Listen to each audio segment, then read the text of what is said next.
I had failed as a realtor. I failed as a baseball player. I'm about to get married. If I don't have any money, that then leads me down this crazy path of getting into flipping couches. I had furnished our apartment with Craigslist stuff. And I just kind of looked at the couch and I was like, man, I bought that for like $100. I bet you I could flip it and make some money. I tested the theory where I was making like $8,000 a month flipping couches. Just flipping couches. That's cool. That's where I learned my sales skills to negotiate, to fix and flip something. Around 2015, I started flipping houses instead. One thing that always held me up with flipping was I just thought I needed all this cash. I didn't know about hard money. They never taught you that in realtor school. Once I learned about hard money, it just clicked. I was like, that's literally the missing piece. I always knew how to get deals. It was a wrap, dude. I just started flipping like crazy.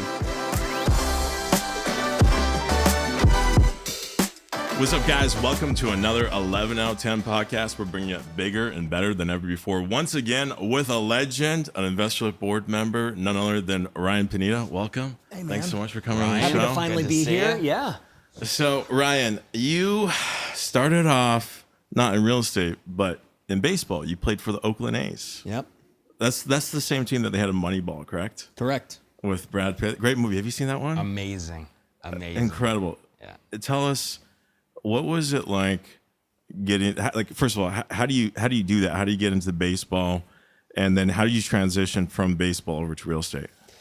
Yeah, you know, I grew up playing sports my whole life. And so all I ever wanted to do was do that. I did not want to do real estate or business or anything. But, you know, I got drafted, like you mentioned, like literally during that era of Moneyball. So I was one of those guys. And What position were you? second base. Nice. So yeah, Billy Beane, who Brad Pitt plays, you know, would come talk to us and different things. And so it was like really interesting seeing that later portrayed and played out because it's pretty similar. Like, yeah, we didn't have much. Like, we were a cheap organization, it's scrappy.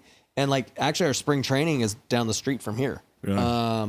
So yeah, it was a fun time, but you know, I wasn't making any money, dude. In the minor leagues, you make $1,200 a month when I was playing. $1,200 a month. You think if you make it as a professional baseball player, you're loaded. You must make millions of dollars, but that's not the case. For 99% of them, it never happens. Really?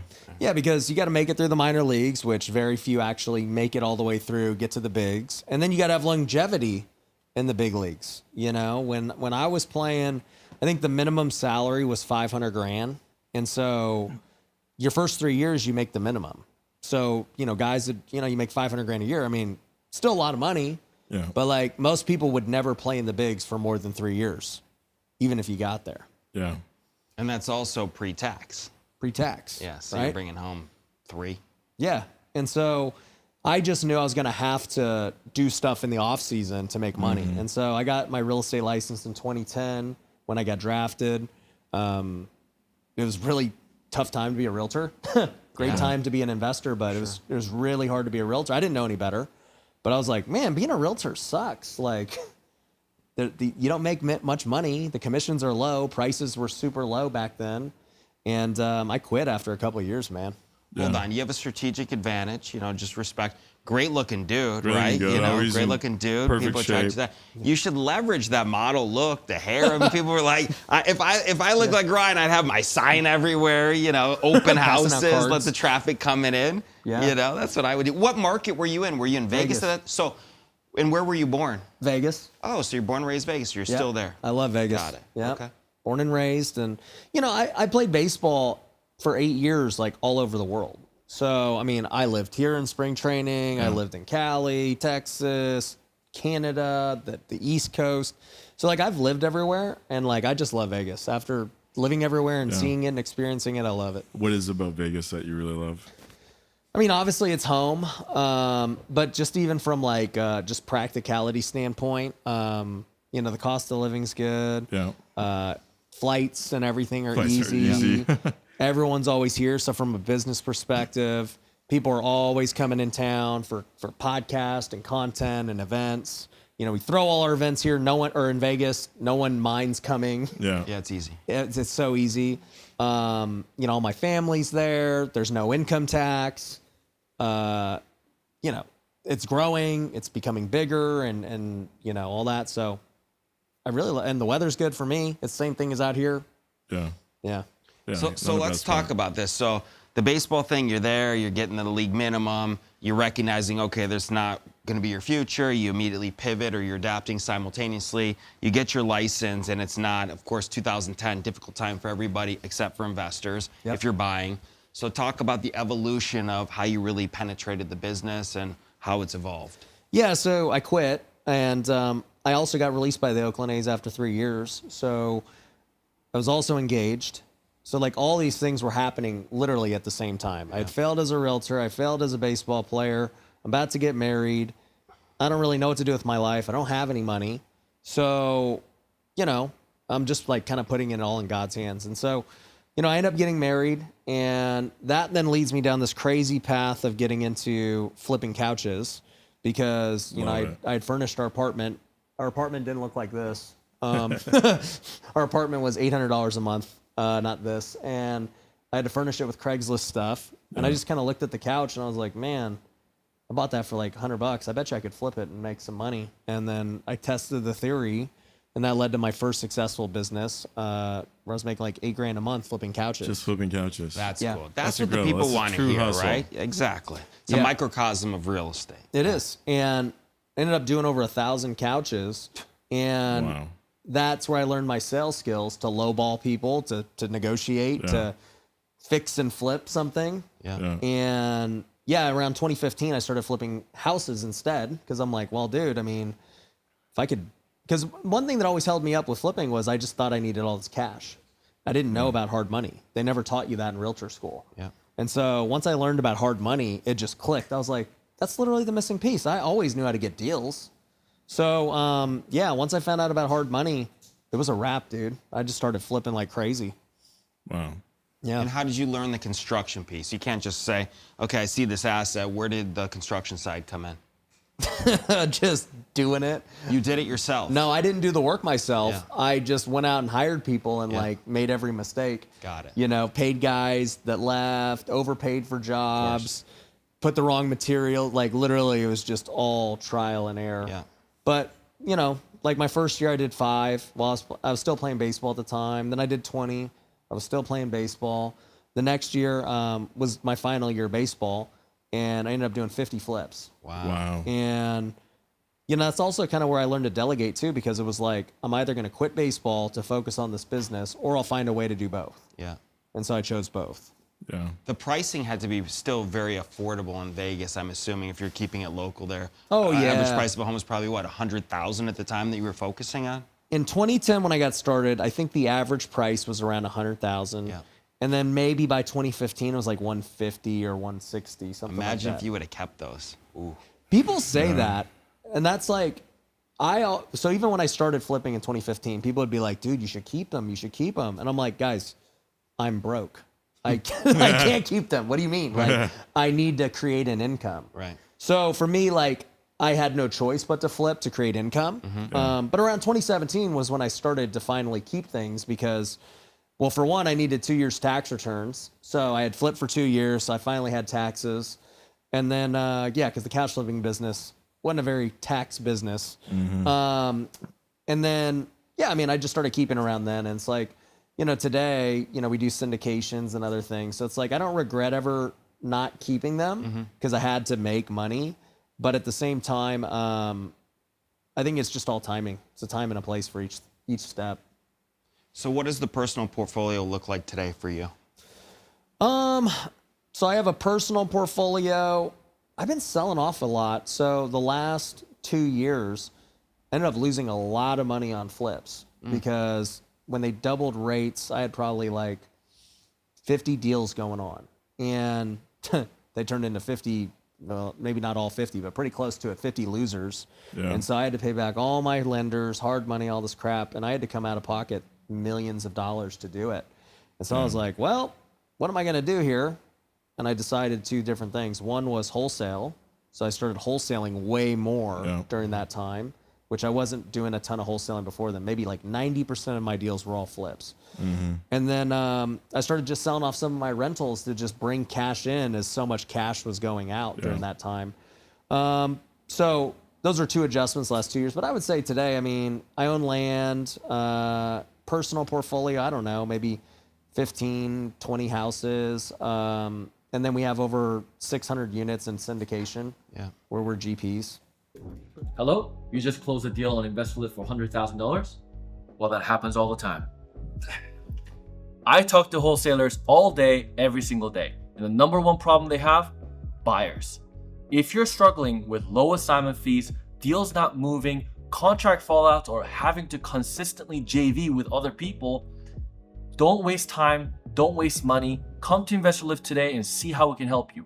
Just click on the link right below. I love that about you, just the humility of, a lot of people come on here and they talk about how great I am, how many millions I've had, but I love the fact you say, 50 of those I lost. And then what you did to ensure reputation and stability in the market is you sold other assets off to ensure people were made whole. Most people could have walked or did, whatever, but I love the fact that you made it right for people and all the investors and private money lenders to take care of business. Yeah, and it sucked. And, look, I think some people do it because they can't. I mean, or they don't do it because they can't. Sure. I was fortunate enough to be liquid to a degree, to also have enough assets throughout those years to be able to sell off. And, that's where I also learned too, even with the rental portfolio, and you would know better than me because I was talking to Robert just about yours. It's I realized the biggest asset with rentals during all of this was not the cash flow, but it was just man, dude, these are piggy banks that are just stacking. As time goes on, they're getting appreciation, pay down, obviously the tax benefits.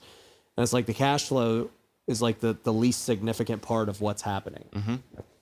Long term, yeah. Yeah, long term. For sure. And now, after going through that was a rough couple of years for a lot of flippers. Yeah. Are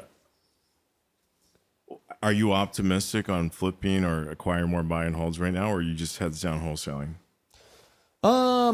I don't know that I'll ever really flip high volume again. Yeah. I flipped 600 plus homes probably at this point.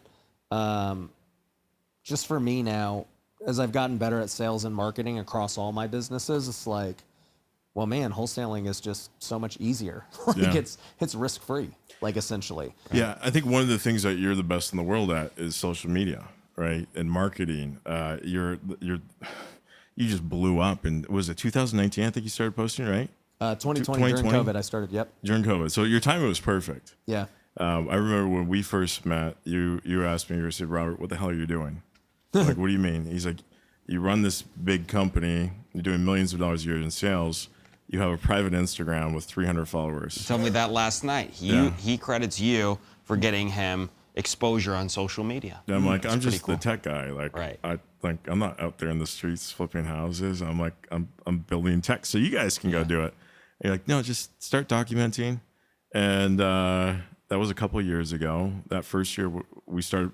I did it for 90 days. Yeah. 90 days, and then I tracked all of the leads that we got from DMs. And we made over 300,000 in that first 90 days. And I was like, okay, you know what? This actually works. This is worth it. This is actually, I should have a media team. Yeah. And then it's just, last month we had 3.6 million people watch our content. Yep. So it's 1 in 100. Now people are like, hey, you're the real estate guy. I was in Virginia. I checked into my hotel, walking across the street, and the guy's like, hey, you're the real estate guy. I'm like, people actually know who I am now. Cool. I wonder what that's like for Ryan. Do you get stopped a lot, especially in Vegas? People are like, hey, that's Ryan Pineda. I think, it happens a lot, but it's more so people, you could tell people know and they don't say anything. They just look at you funny. Mm-hmm. So, even today I was in TSA walking through the airport. He's like, why do you look familiar? That happens a lot too, where they're they know you, but they don't even, they may not even know your name. They may not even know what you, but they're like, I recognize you. I see your videos all the time. Your advertising works. Pops up on my Instagram or Facebook. It's hey, you want to sell your house? I'll buy it. No questions, as is. There you are. And see, that's a whole nother thing too now where, when you look at advertising as a whole, right? There's organic content, which I was telling you about, years ago to do, and that'll pay off. Then we've always done advertising for all my businesses where it would be, me selling coaching or me selling whatever product or service, for that. But then this last year, we started doing direct to seller marketing on social media because for whatever reason, I just never did it. I always did all the old school stuff. I was cold calling, texting. We ran TV commercials for years. I've done everything. I was like, wait a minute. How have I spent millions on social media ads, making content, getting 1 billion views, and I don't even do this in my core business. And I mean, honestly, I had never really thought about it because nobody I'd heard has really had success with Facebook ads or anything. But then I thought about it even bigger, and I was like, but also too, nobody really has success with Facebook ads, period, in any business really that I know, because most people fail. They say, oh, it doesn't work. And it's like, well, yeah, dude, your ad sucks, your copy sucks, your funnel sucks, your VSL sucks. They all suck. That's why it doesn't work. Yeah. Right? Like I know because I've just done all those things. So then, we started going direct to seller, and that's what you just referred to as like, hey, I'll buy your house cash. And it's like, dude, now we're in almost every state running ads to buy houses. And the crazy thing is, many of those aren't even for my business. They're for our customers. So they get to use my brand. I love that. That's what you're talking about, full vertical integration for your clients. That's huge. That's a huge selling point. Yeah, and it's actually become the main selling point for all of our stuff now, because people are like, wait a minute, your team will run our ads with your brand that took, years and years and millions to build, and all I got to do is just pay a retainer? Yeah. And I'm like, yeah, that's it. Yeah. That's a no-brainer. Yeah. And then it's good for you too, because now all that ad spend is going to build your brand even more. I love it. Yeah, and it's truly a win-win, right? At the end of the day, if they try to run ads themselves with no expertise, no brand, no team, it will cost them way more, infinitely more. Yeah. And it will probably fail. Yeah. But it's like, for us, we already know how to do it. We're running it literally all across the country. Yeah. I love that.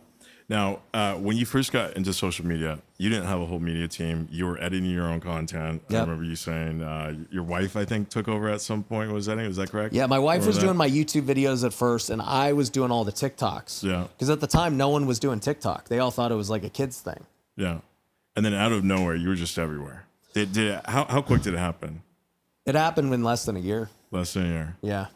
But I think I caught perfect timing. You did, yeah. I was good. And then, I had experience and the look. Like, there was different things that made it catch fire. Yeah. But I would say timing was more important than all of it. Yeah. And then I remember actually last November, we were doing a podcast, and you said, Robert, you're doing good on the short content, but you got to get on to YouTube. YouTube is where the audience with money is. Yep.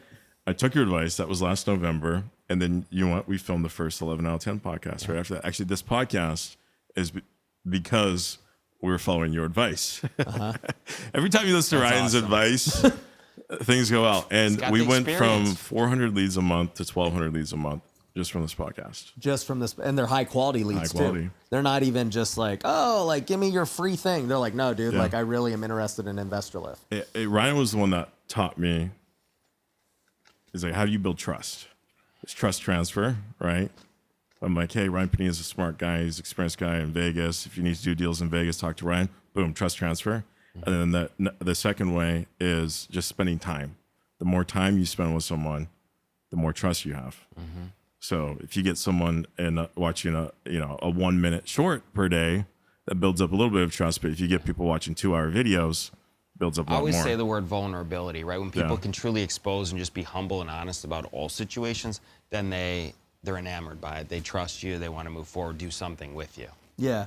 And that's the thing too, right? We live in a culture of, with social media anyways, right? Where it's always like exposed culture. The next day, somebody's getting caught doing some different thing, right?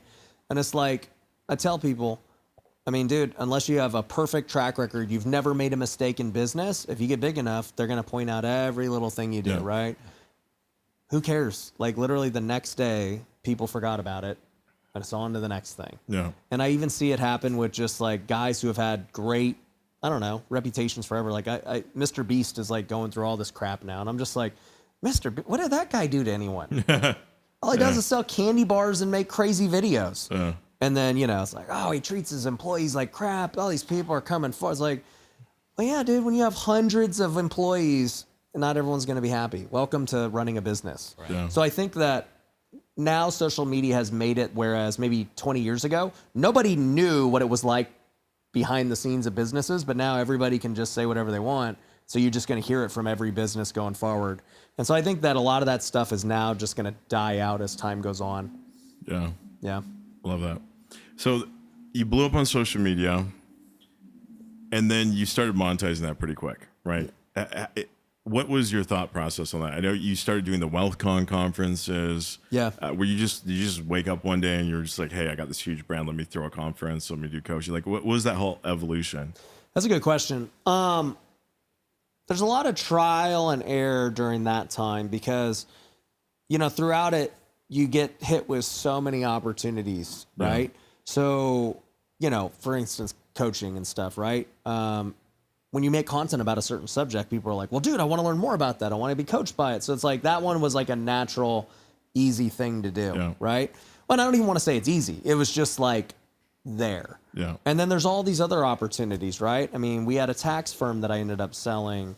We raised capital for apartments. That becomes an opportunity. Then this thing becomes an opportunity. And that became, they all become these opportunities. Some end up working out. Yeah. Some don't. And then it's just like, at the end of the day, if I was to look back now with hindsight of the last 5 years, the thing I've been preaching now is like, man, going deeper is always better than just lots and lots of opportunities. And, today when I now look at it, it's like, okay, I've done lots of different industries now. And the ones that I went into as not an expert, but like, just being a good businessman and like being smart and can try and just figure it out, right? Those are the ones that all burned me. The ones that I've been in for a long time, aka real estate, it's like, if I just go deeper in that, right? Like, okay, it first started with $11,000. That's how much more you'll make per deal using Investorlift. Stop wasting money. Stop wasting time. Book a demo with us today and let us show you how we can help. Click on the link below to book a demo with us right now. Running my own real estate business and doing it successfully. Okay, we did that. Now everyone wants to learn. All right, that's a natural evolution of that business. Okay, cool. Let's build that education out. Okay, that's successful now. Now what? Well, now they all want leads because, I'm teaching them how to get deals. They got to buy leads anyways. Yeah. Well, I'm already doing this. So, okay, now that's another natural evolution that doesn't take a lot of time, and I'm in it every day making sure it works. Okay, what's the next evolution? Well, the next evolution is, well, they need money. Okay, so at some point here in the very near future, we're going to be doing hard money and private money for them. And so now, it's still multiple things, but it's now just like a natural evolution of services and products that everyone will buy, and they'll keep buying it. They'll keep doing loans. They'll keep buying leads. They're going to be sticky. If it's a one-stop shop, right? Hey, you want to become a real estate investor, we'll give you the education, the leads, it's all included. The tools, you get everything. Yeah, we have all the softwares. And so like, whereas before it'd be like, hey, you want education? Cool. Well, once you learn something, most people stop. Education's not sticky at all. Yeah. Right? Because it's like, well, once I teach you how to wholesale, what else is there? Yeah. Right? Well, there's community, there's event, for sure. That stuff, it matters, but it's not a necessity to your business. A necessity is your leads, your softwares, your money. Yeah. So I've kind of transitioned into saying, man, how do I just keep going super deep on this? Because if that becomes the case and I can increase lifetime value, well, now I can acquire customers at a much higher rate than somebody else because the lifetime value and the recurring revenue is so deep. Is higher. Right, that makes sense. And then you win. Okay, that's a really important point. Right. This is one thing that most people don't understand in marketing.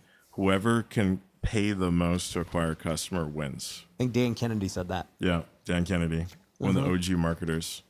It's so true. If I got a $10,000 customer lifetime value and Ryan has a $20,000 customer lifetime value, I can only pay $999.99 to acquire a customer versus Ryan could pay $19,999.99. Well, the same thing. So for everyone here's like mainly a real estate investor, wholesaler, flipper, right? The same thing is true. Investorlift does that, right? Because if I get a deal, we're both talking to the same seller, and I have Investorlift and they don't.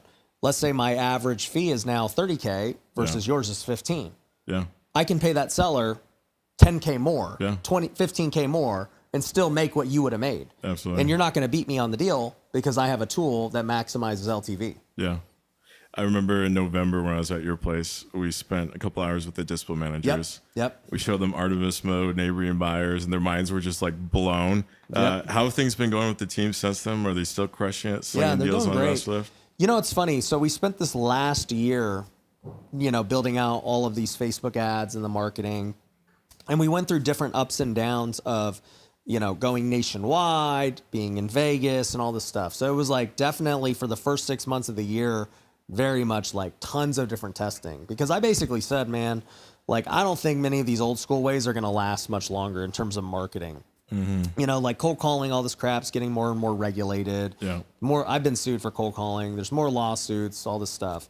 And then I know every marketing works for different people and different things. So I'm not saying this is like a blanket statement, but I noticed my TV, I spent millions on TV. It was just trending the wrong way. Yeah. And, I'm like, well, dang, dude, like at this point, like what other options are there? And so, we start going into Facebook, and then that has its own nuances, right? And dialing in lead quality and qualification and all this stuff. And then, you start generating all these leads at scale, and you're like, oh, dang, like, well, if we're wholesaling, we're doing, we have Investorlift, we can wholesale everywhere, right? Yeah. But then you realize, oh, crap, these rural areas are really tough, and then this is tough. And so there was like this whole 6-month learning curve. But since then, things have been way better. Wholesaling in both Vegas and nationwide. Love it. So real fast, you mentioned before briefly your wife came in, was assisting you with the social media and shooting the videos. What role does she have today in your business, and how does that partnership work with marriage and business? How's that working for you? Yeah, her role in the business is she's the only one in the owner's box. So she just chills and just cashes checks. No, but she's a stay-at-home mom, so she... we have 3 kids, 5 and under. Nice. So boys, girls? 2 boys, 1 girl. You're going to get them into baseball? Whatever they want to play. Honestly, I'm like so indifferent on, if they want to play baseball or, now I'm a golfer, so they're always on the golf course. Do they want to play golf? Do they want to be in I don't really care, honestly. They can do whatever they want. For me, all I really care about is that they grow up knowing who Jesus is, and like they always understand that's the main priority. So, whatever else they want to do, it's all good. But that's her role. And then, even speaking on that front, the only thing she does do in our business is in the nonprofit space. So, we have a Christian business nonprofit called Wealthy Kingdom. And so, we've got like over 1,000 members in it, business owners and entrepreneurs. It's all free. And, we got like 100 Bible studies almost across the world. We do big events, small events, all these things, just getting business people together. So she's really passionate about that. She speaks on stage when we do those. She does, she's the worship director. So she's like a musician. So she plays the keys and other things. And so she gets that team together and their sets and, all the music stuff. That's amazing. So clearly, Jesus has been and religion is very important to your business. Obviously, you mentioned like being at an all-time low, you're transitioning out of baseball, the real estate wasn't working, but obviously you've got a greater belief in God and a higher being. How does that come into play with all your businesses? Do you just lean into God and pray, or how does that work for somebody that maybe is looking for religion or looking for, a calling to assist in their life and in their business endeavors? Yeah, that's a great question. So, man, if I had to rely on just me, there'd be major issues because I'm very flawed. I'm very limited in knowledge. We all are. Yeah. So it's hard when you're just depending on yourself. And that's why I think a lot of people have anxiety and fear and all these things because, when you're dependent on you, it's hard. For me, there's a Bible verse, it's Matthew 6:33 that says, "But seek first the kingdom and his righteousness, and all of these things will be given to you as well." So essentially it becomes, if you seek Jesus first, everything else will take care of itself. And that has been my belief for a long time. Every time I have sought to do something myself and I didn't feel good about it in my spirit, it never ended well. It's like, well, we could go about it this way. And, it just seems like a good opportunity. It's right there for the taking. Never ended well. Then there was things that I'm like, I do not want to do that. But I felt in my spirit that I needed to do it. Good example, flipping couches. I'm like, dude, I don't even know what this is. Like, I don't want to do this, but let's try it out, right? Social media was that way. I actually never wanted to be a social media guy. You always say you're an introvert. Yeah, I was introverted. And even to this day, I'm still introverted, but I can just do it, right?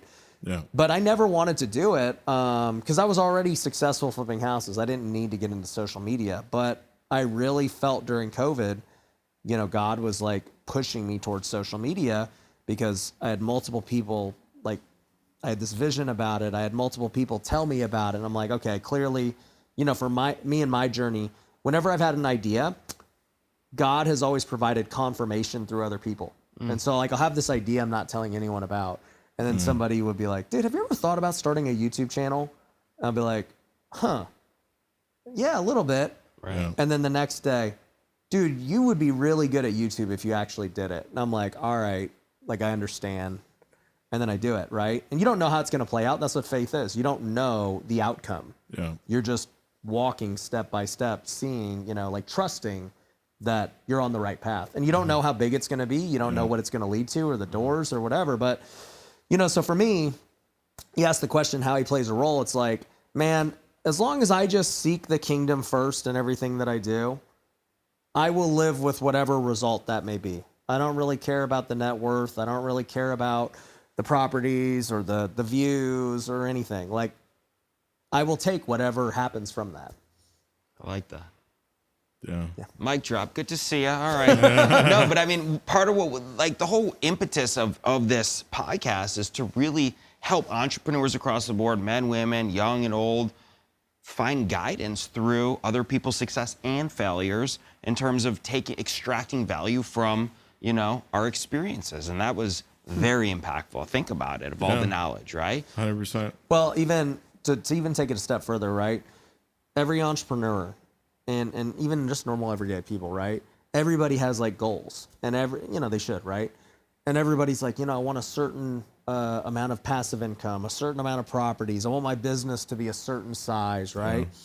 And so we really think about maybe the next year's goals or the next 5 years' goals or, you know, retirement and what that could look like, the dream home and all these things. So a lot of people spend time thinking about those things, and it's very common. What very few people think about is eternity. And what happens after all this is over. Because one thing we know for sure is you're dead way longer than you're alive. Yeah. And so if you believe that anything is possibly going to happen when you're dead, that should actually be the most important question you're asking yourself today. Yeah. Like, it's not, where's my business a year from now? It's not, where's my thing 5 years from now? What am I doing during retirement? It should literally be, what's happening during my permanent retirement? And most people never stop to think about, like, well, what do I actually believe? Like, you know, is it this Christianity thing? Is it the Muslim thing? Is it the Buddha? Because they all of them say it can't be the other thing. Yeah. And if that's the case, one of them might be right. And if we're so concerned figuring out how we're going to wholesale the next deal, and we're not even thinking about what eternity looks like, that's actually a very illogical thing to do as somebody who thinks about the future and business and finance. And it's like, that makes no sense. And so I would challenge the entrepreneurs to really say, well, man, maybe I should probably start thinking about the end, like the true end in mind, not the end of, like, whatever my business gets to and how I can exit. Yeah. Short-term versus long-term thinking. Well, short-term versus long-term versus eternal. Like, to the extreme. Yeah. To the extreme. And, you know, I think there's a lesson there too, just that you could apply to anything. Whereas, you know, I see so many entrepreneurs that just get stuck in stuff that doesn't matter. You know, I've been on so many calls with thousands of wholesalers, and they're obsessing with, like, which CRM, or like, oh, should we have this field? I'm like, whoa. Let's take a step back and let's look at the macro picture. You know, so many people get stuck in the trees and they don't see the forest. For sure. 100%. What you have so many things going on in your life today. For example, you have 4 or 5 podcasts. You're flying. You got multiple businesses. What keeps, aside from God and whatnot? What do you do? You're in great shape. What does your health journey look like in your sanity? Do you meditation, Bible studies? What keeps you grounded on a day-to-day and motivated? Great question. So I think what I said earlier about that Bible verse, seek first the kingdom and his righteousness, and everything will be added to you as well. Everything that I do is based on that. So, for example, to answer that question, okay, well, what is the first thing I do today? Well, today, you know, I flew here, but I still prayed. I still read my Bible. You know, I did my morning routine with God, and, you know, that didn't change. Another part that, you know, Christians believe is like, man, dude, like, you got to take care of your household. Your household needs to be in order. You know, the Bible actually says nobody should lead, especially in a church setting, if your house isn't even in order, right? So for me, my family's super important. So whenever I do trips like this, like almost 90% of the time, I'm coming back same day.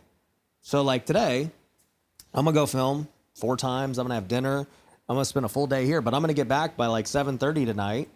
And I'm gonna still just go home and see my kids and be with my family. Like they're not even gonna know all the stuff that I did today. Yeah. It'll be like, oh he went to work today and he's back, right?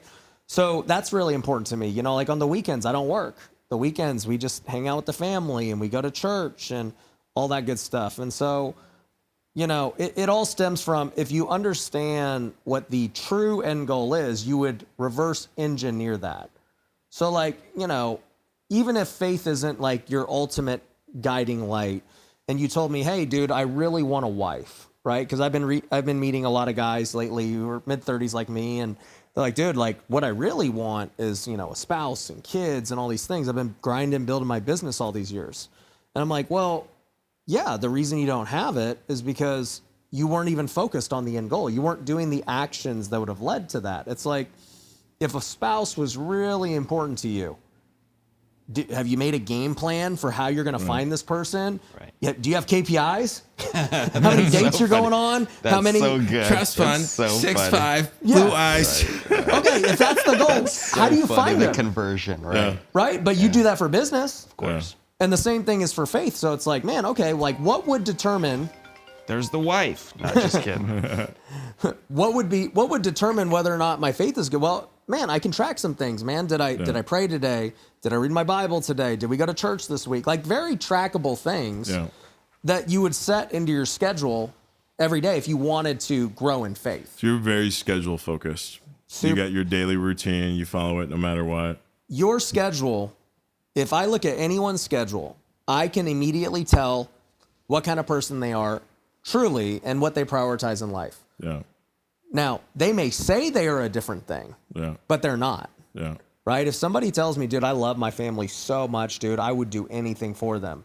And, you know, I love spending time with them. And then I look at their schedule and it's like, bro, you work 80 hours a week at the thing. You golf on the weekends with your boys. At what point do you actually like your family? Yeah. Because I can tell you, you're headed for actually divorce. Mm-hmm. Like I'm almost certain you're going to get divorced. It's like looking at a business where you're bleeding cash flow and you're like, we love cash flow. It's like, no, you don't. You're headed towards bankruptcy. Yeah. Yeah. And that's what it is. Like I can look at anyone's schedule and know their priorities. Same thing with health. You ask that. It's like, you know, I work out. Well, so, you know, discipline for health comes from spending my career as a pro athlete, but I've kept those same habits way after the fact. And it's like, well, you know, I work out 4 times a week. Wednesday's actually my only off day, you know, on the weekdays. So it's all good.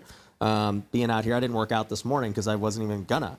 And with that being said, it's like, man, if you just look at what I ate every day and how I meal prep and like, you know, I just get meal preps for breakfast and lunch. I work out the same things all the time. I don't miss a workout.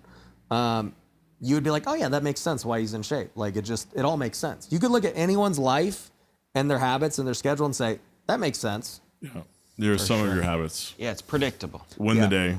The days turn into weeks, the weeks turn into months, the months turns into years. Yeah. You know, and you always overestimate how much you're gonna get done in a year. But if you go to the 5-year horizon, it's incredible what you can get done in 5 years if you just focus on one thing, the important things, and just go all at it, 11 out of 10 every single day. Yeah, and do something that's also sustainable. Yeah. Because, you know, there'll be people who do, you know, crash diets or whatever else. Yeah. And it's like, bro, like pick something that you know you could do every day. For sure. One of the other things that I've learned from you is to get out of the weeds and focus on the high level work. I remember we were playing golf in Punta Cana. Yeah, that was fun. And I was like, oh, one sec, I gotta go send a wire real quick for the yacht for the next day. And so I'm sitting there at the hole, like typing in the account number and the routing number. Do you remember what you said back to me? Why are you doing this? Somebody else should be doing this. Yeah, I was like, why are you wiring money right now? We're golfing. Yeah. Shot the first down. Oh man, look it. I gotta teach my man Zach how to throw a football, but he's teaching me so much today in real estate. I learned so much. I'm so grateful for this opportunity. And look, you guys, I learned how to take this trash to cash, and my man taught me everything. It was a true masterclass today. Guys, if you want to see more content like this, stay tuned every week. We're gonna be updating the station. We're going deep. We're throwing touchdowns. We're doing short passes. We're bringing you everything you want to know about real estate. Turning trash to cash, that's what we do. That's what we excel in. And we'll also enhance our spiral throws. Working on it, baby. Come on, give me a good one. Give me a good one. Have a good weekend. There we go. All right, there we go. Yeah, at the time, I was also doing my own taxes. I was doing all my personal taxes and running all the business taxes. That's crazy. And doing the books. Yeah. You know, we're doing like 10 million a year, and I hadn't hired an accountant. Ryan's like, bro, let me connect you with my accountant. Right. He'll take care. We're still with them, by the way. We're still with True Books. Yeah. Good. Yeah. I That's love it. taking care of us. Any thoughts that you can share with people? Like, what do you see? You deal with a lot of different real estate investors, wholesalers every day. What are some of the mistakes you see them making like that, where they're just like doing low value work or? Yeah. I think this is all business owners. The number one problem people have, and I was just telling Jeremy Miner this too, is it's the inability to understand what is the highest priority thing. I need to come up with a better way to say this, but long story short, it's like the best people in the world are able to identify this is the most important thing for me to do right now or this week. This thing must get done, because if it doesn't, it's going to bottleneck everything else for however long until it gets actually done. Yeah. Right. And along with that, once that gets done, then being able to identify, okay, that's done. What's the next thing? Right. And so they're really, in business and life, doing things in the proper sequence matters the most. So for example, I said, Robert, you need to do content, right? Well, you have two ways you could go about doing content, right? You could, just do short form like you're doing and whatever else, or you could do long form, like I said, and which one would be better? Because clearly they're two different paths that require different energy, maybe the same amount of energy, let's just say, same amount of cost, same energy. But if you can only pick one, which one's the better one to start first? Now, there might be people who say, well, short form, because you're going to go make money quicker and whatever else. And, if you need money quick, then maybe that is the answer. But in your case, you were already bringing in money. So it's like, well, which one's the better answer? Well, in this case, we think YouTube would be the better answer, because over the long haul, by starting it now, in a year or 2 years from now, bro, I mean, the returns are going to be incredible. Yeah. And whereas if you start 2 years from now, man, who knows? The market might be different. You might have bad timing. It's oversaturated, whatever the case is. So it's literally simple everyday decisions like that that dictate whether or not you're picking the highest priority task. And even, like if I'm consulting guys, a lot of guys, so for example, I have two of my one-on-ones with me right now. So a lot of guys have, we all do. We all have like 10 million problems. Yeah. We're like, crap, dude, I got 10 million problems in the business. Should I do this thing first or that? Being able to choose which one is the most important to do is literally what makes or breaks businesses. Yeah. Because there's always 10 million problems. You go from 1 million to 10 million. Well, great. Guess what? You got just whole new problems you never had before. Yeah. And it's like, man, if somebody could just figure out how to get the highest priority task done every single day, they would outpace everyone. Yeah. I think it was Rockefeller. He had some suggestion.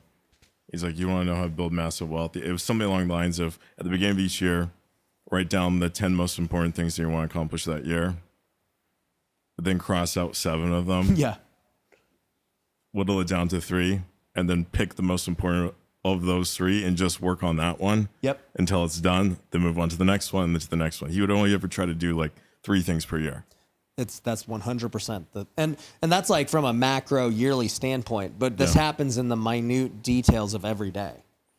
I got to ask you, with your social media, you have the opportunity to interview a lot of people. You're good friends with Graham Stephan. You've done a lot of content with Alex Hormozy. Who do you think is the person that you've interviewed that you've learned the most from, and what have you learned from them? That's a good question. Well, look at you pulling the good ones out. Dust off the retirement from this guy, WD-40. All right. There we go, baby. Yeah, like you mentioned, I've interviewed almost everyone you can think of. I've interviewed Cardone a couple of times. He's been in the office. Ed Milet, we went to his house, and it's like $30 million house on the beach. Wow. Patrick Bet-David, who we were talking about earlier, got to interview him literally before he announced his sale. He's like, yeah, dude, I just sold it for $250. I was like, dang, that's next level. Yeah. And like all these guys you see on social media, as far as like what I've learned or, who's like what separates them or like what are, I guess, some of my takeaways, I would say all of them to this point, we said it earlier, have done the same thing for a long period of time. Not one of them are just like flash in a pan, just like, dude, this guy blew up. I don't know. It's like, no, dude, like, Cardone has been doing sales training and coaching for 30 years, well before he blew up on social media. He was buying real estate the whole time with all of his income from coaching. Yeah. And now he has this portfolio. Like it makes sense why he's where he's at. And guess what? The dude is still, however old he is, 60 something today, he still makes content to this day, every day. He doesn't stop.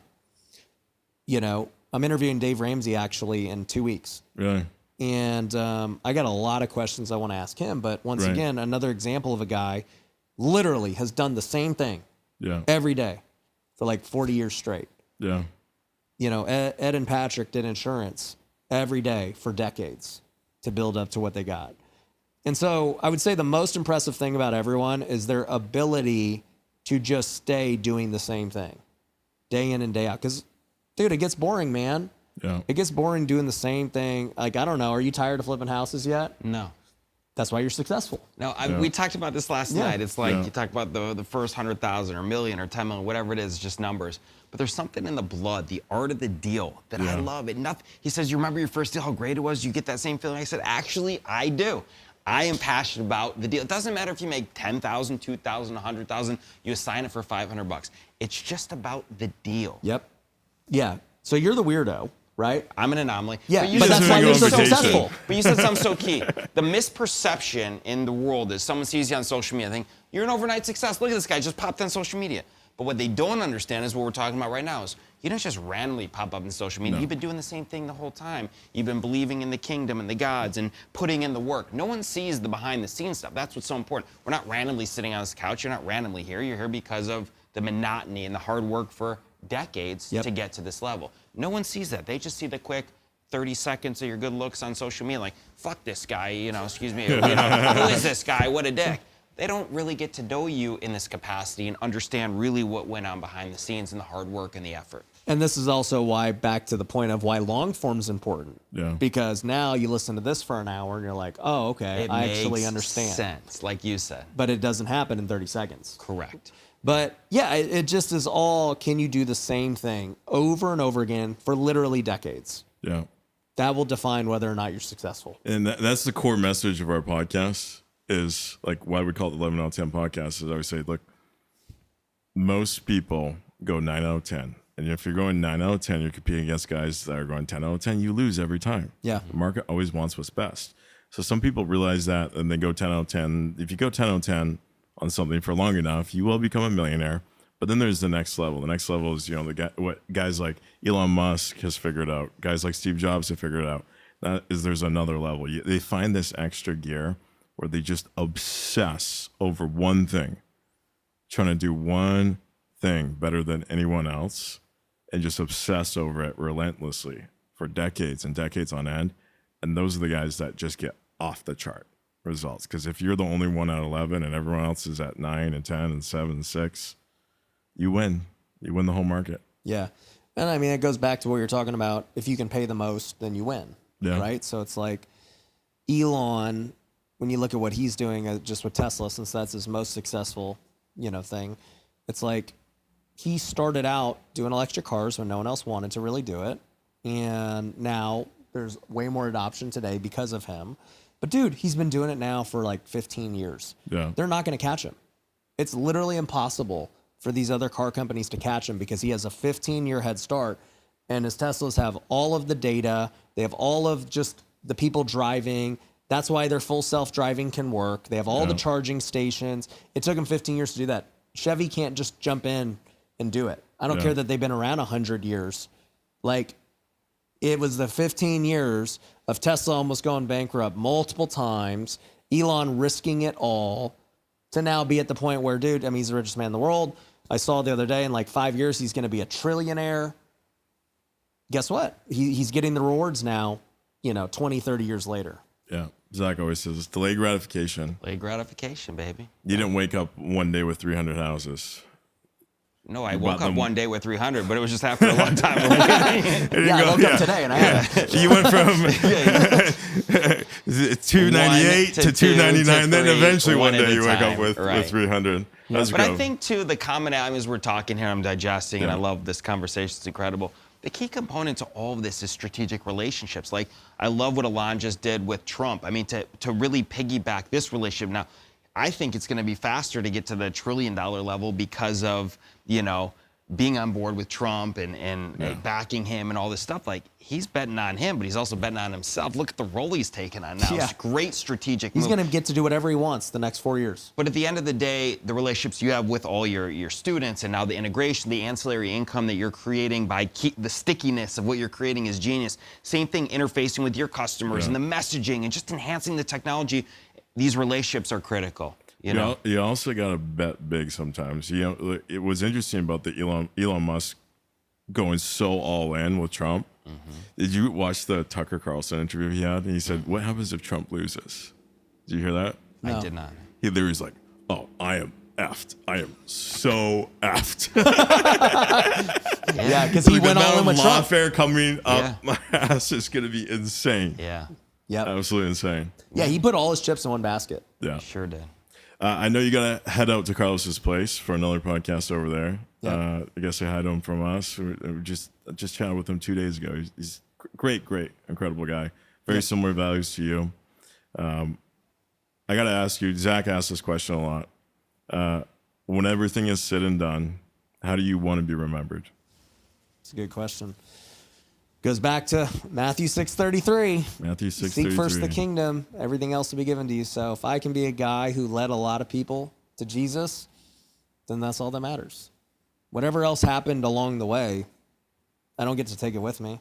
It's just like, it doesn't matter. Yeah. Right? So if I can help people, go from thinking they need to go make passive income and cash flow and all these things to thinking, dude, actually I need to make sure I store up treasures in heaven, then that's actually the real, that's the only thing that matters. Yeah. That's your highest priority. Yeah.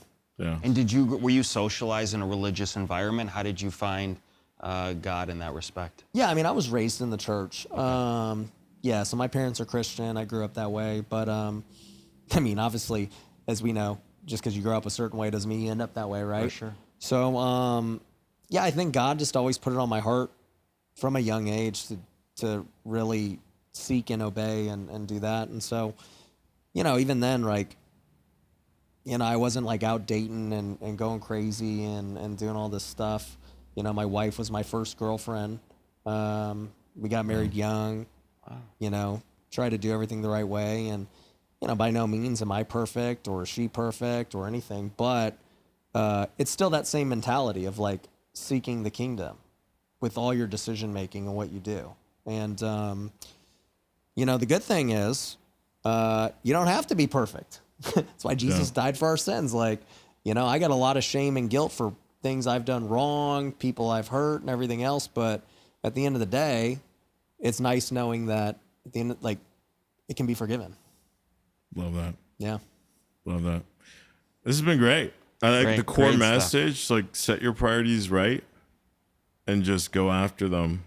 Stay focused and just pursue what matters most. And my takeaway from you, which I think is great, all these people put so much pressure on themselves, right? You put it all on yourself. You talk about anxiety and all these goals and numbers. But if you just try and absorb it all yourself, it's almost impossible. You can't get out of the weeds. But if you believe in that higher power and you kind of offset that, it enables you to move forward with perseverance and confidence and less mental struggle. 100%. Makes a lot of sense. That's great.